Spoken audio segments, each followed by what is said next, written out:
कोकणाचं जर तुला माहिती असेल ना, तर कोकणाच्या खूप गोष्टी आहेत. आता जेव्हा कोकणात हा डॅमचा प्रकल्प चालू झालेला होता, तर ते खूप मोठं प्रोजेक्ट होतं.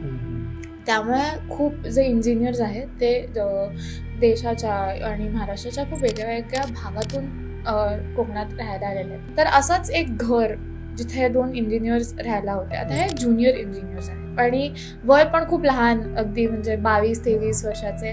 गंमत अशी आहे की जेव्हाही एक इंजिनियर घरी परत यायचा, घरात जेवण नेहमी बनलेलं असायचं.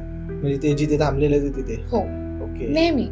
आता त्यांना काय वाटते की आता एवढा मोठा प्रकल्प आहे, गव्हर्नमेंटचा आहे, त्यामुळे एखाद वेळ कुणीतरी ठेवलं असेल जेवण बनवायला आणि त्यांनी जास्त काही विचारही नाही केला ह्याच्यात. एक दिवस काय झालं, ते दोन्हीही इंजिनियर्स आहेत ना, ते एकाच वेळात घरात. आता त्यांना असं वाटायला लागलं की आता येईल ही जी बाई स्वयंपाक करते घरामध्ये, ती एखाद वेळ येईल.